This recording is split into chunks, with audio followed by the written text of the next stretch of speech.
বিসমিল্লাহির রহমানির রহিম। আসসালামু আলাইকুম, ওয়েলকাম টু রান্না বাড়িতে। আজ শীতের সবজি পেঁয়াজের কলি বা পেঁয়াজের ফুল দিয়ে, সাথে আলুর টুকরা দিয়ে অসম্ভব মজাদার ভাজি, সাথে একটা যদি ডিম হয় তাহলে তো আরও মজা হয়। এভাবে শীতের পেঁয়াজের কলি দিয়ে যেভাবেই হোক, যে কোনো কিছুতেই এত মজা করে রাখে পেঁয়াজের কলিটা। তাই এভাবে পেঁয়াজের কলি একবার হলো বাসায় ভেজে খেয়ে দেখো, অনেক অনেক মজা পাবা। দেখো কত সুন্দর টাটকা পেঁয়াজের কলিগুলা।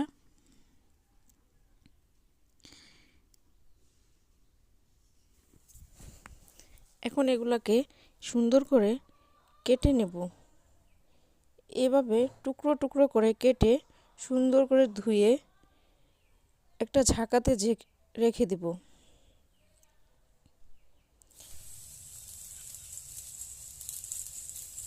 এই যে চুলায় আমি বসিয়ে দিয়েছি, এক এক করে পেঁয়াজ কাঁচামরিচ দিয়ে পেঁয়াজটাকে একটু ভালো করে ভেজে নিব।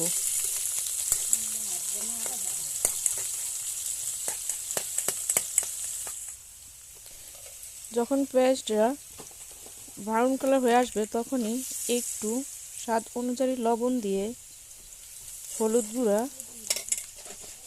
দিয়ে এগুলো ছেড়ে দিব। এখন এগুলোকে ভালো করে নেড়ে ছেড়ে ঢাকনা দিয়ে 5 মিনিটের জন্য ঢেকে রেখে দেব।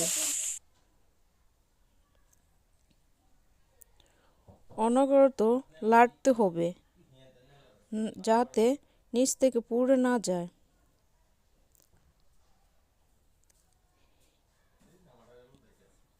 এভাবে এক এক করে ঢাকনা দিয়ে ঢেকে ঢেকে রান্না করে নিতে হবে।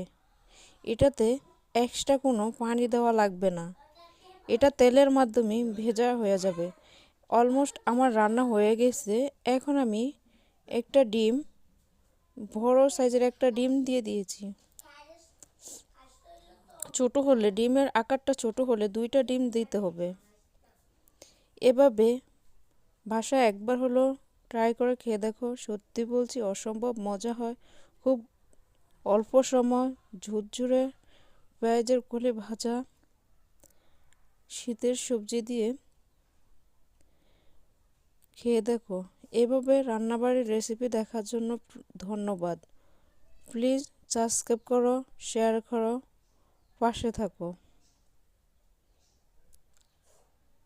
আল্লাহ হাফেজ।